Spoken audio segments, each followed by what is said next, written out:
UDF സ്ഥാനാർത്ഥിയായി ഷാഫി പറമ്പിൽ കൂടി എത്തിയതോടെ വടകരയിൽ തിരഞ്ഞെടുപ്പ് പോരാട്ടം കനക്കുകയാണ്. ഒഞ്ചിയത്ത് TP ചന്ദ്രശേഖരന്റെ വീട്ടിലെത്തിയാണ് ഷാഫി പറമ്പിൽ പ്രചാരണ പ്രവർത്തനങ്ങൾക്ക് തുടക്കമിട്ടത്. TP വധം ഇത്തവണയും ചർച്ചയാക്കാനാണ് UDFന്റെ നീക്കം. K മുരളീധരനേക്കാൾ വലിയ പോരാളിയല്ല ഷാഫി പറമ്പിൽ എന്നായിരുന്നു വടകരയിലെ CPIM സ്ഥാനാർത്ഥി KK ശൈലജയുടെ പ്രതികരണം.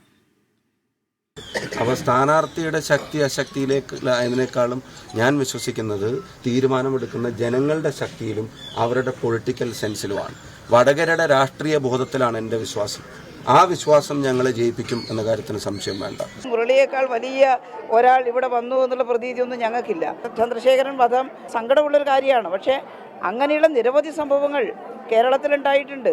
ഈ വടകര നിയോജക മണ്ഡലത്തിലെ ഒരു മണ്ഡലം ഒഴികെ ബാക്കി എല്ലാ അസംബ്ലി മണ്ഡലവും ഈ നാട്ടിലെ ജനങ്ങൾ വോട്ട് ചെയ്ത് ഇടതുപക്ഷമല്ലേ ജയിച്ചിട്ടുള്ളത്. അങ്ങനെയാണെങ്കിൽ ജയിക്കുമോ?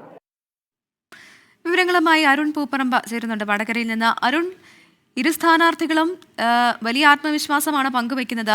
എന്തായാലും ഷാഫി പറമ്പിൽ മണ്ഡലം മാറി വടകരയിലെത്തുമ്പോൾ അദ്ദേഹം പങ്കുവെക്കുന്ന പ്രതീക്ഷകൾ എന്തൊക്കെയാണ്? ഒപ്പം തന്നെ KK ശൈലജ.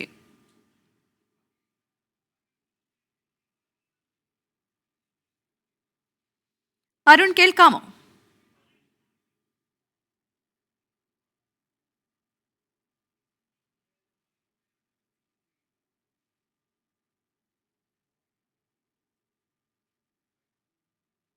തീർച്ചയായും വടകരയിൽ ഒരു സവിശേഷമായിട്ടുള്ള പോരാട്ടത്തിനാണ് കളമൊരുങ്ങിയിട്ടുള്ളത്.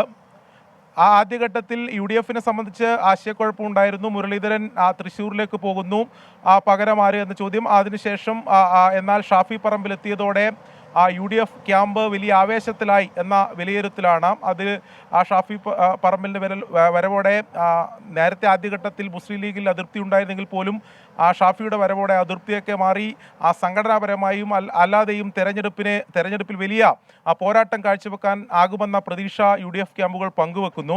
അതോടൊപ്പം തന്നെ ഈ കഴിഞ്ഞ 2 ദിവസം ഷാഫി പറമ്പിൽ ഇന്നലെ വടകരയിലെത്തുന്നു. ഇന്ന് പ്രചാരണത്തിൻ്റെ ആദ്യ ദിവസമാണ്.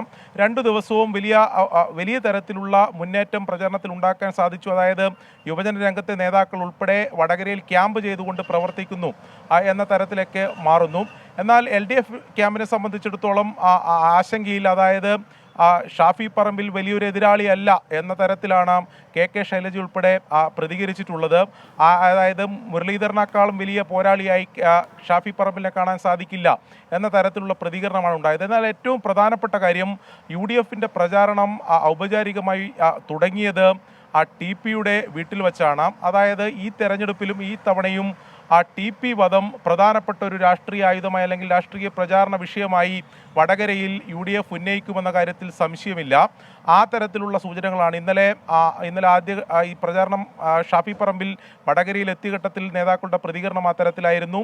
ഇന്നും അവർ ആ രീതിയിൽ തന്നെയാണ് പ്രതികരിച്ചത്. അതായത് TP വധം തന്നെയായിരിക്കും പ്രധാനപ്പെട്ട ചർച്ചാ വിഷയം. അത് ഈ തെരഞ്ഞെടുപ്പിലാകെ വലിയ ചർച്ചാ വിഷയമായി മുന്നോട്ട് കൊണ്ടുപോകുമെന്ന തരത്തിൽ തന്നെയാണ് UDFന്റെ നീക്കം എന്നതാണ് ഏറ്റവും പ്രധാനപ്പെട്ട കാര്യം. അതിനെ LDF ക്യാമ്പ് എങ്ങനെ പ്രതിരോധിക്കുന്നു, അതിനെ മറികടക്കാനുള്ള എന്ത് പ്രചാരണമാണ് LDF മുന്നോട്ട് വെക്കുക എന്നതാണ് ഇനി നമ്മൾ കാണേണ്ടത്. ഈ TP കേസിനെ അത്തരത്തിൽ പ്രചാരണ വിഷയം, അതായത് വലിയ രീതിയിൽ ചർച്ചയാവില്ല എന്ന് LDF ക്യാമ്പ് പറയുമ്പോഴും നമുക്കറിയാം 2 തെരഞ്ഞെടുപ്പ്, അതായത് 2019 അതോടൊപ്പം തന്നെ 2014 തെരഞ്ഞെടുപ്പുകളിൽ ഈ മണ്ഡലത്തിൻ്റെ റിസൾട്ടിനെ തന്നെ ബാധിച്ച ഒരു പ്രധാനപ്പെട്ട വിഷയമായിരുന്നു TP വധക്കേസ്. ആ രീതിയിൽ സ്വാധീനിക്കപ്പെട്ട ഒരു വിഷയമാണ് TP വധക്കേസ്. സ്വാഭാവികമായും ഏത് രീതിയിൽ തെരഞ്ഞെടുപ്പ് ഘട്ടത്തിൽ ഈ പ്രചാരണത്തിലെല്ലാം പ്രതിഫലിക്കുമെന്ന ഒരു രാഷ്ട്രീയ കൗതുകം കൂടി ബാക്കി വെക്കുകയാണ്. എന്തായാലും ആദ്യഘട്ടം മുതൽ വടകര സസ്പെൻസ്, അതോടൊപ്പം തന്നെ വലിയ ഒരു പൊളിറ്റിക്കൽ ഫൈറ്റിൻ്റെ മൂഡ് ക്രിയേറ്റ് ചെയ്തിട്ടുണ്ട്. അതുകൊണ്ട് ആ തരത്തിൽ തന്നെയാണ് മുന്നോട്ട് പോകുന്നത്. സംസ്ഥാനത്തെ, അതായത് ലോക്സഭാ തെരഞ്ഞെടുപ്പിൽ കേരളത്തിൽ ഒരു ശക്തമായ രാഷ്ട്രീയ പോരാട്ടത്തിന് വടകര കളമൊരുക്കിയിരിക്കുകയാണ് എന്നതാണ് നമുക്കിപ്പോൾ ഈ തെരഞ്ഞെടുപ്പ് രംഗത്ത് നിന്ന് കാണാൻ കഴിയുന്ന കാഴ്ച. പ്രവിധ. ശരി, അരുണാണ് വിവരങ്ങൾ നൽകിയത്. ലോകത്തെവിടെയായാലും ഏത് സമയത്തും 24 വാർത്തകളും ഓഗ്മെന്റഡ് റിയാലിറ്റി പാക്കേജുകളും എക്സ്പ്ലെയിനറുകളും വിശദമായി കാണാൻ ഞങ്ങളുടെ YouTube ചാനൽ നിങ്ങൾക്ക് സബ്സ്ക്രൈബ് ചെയ്യാം.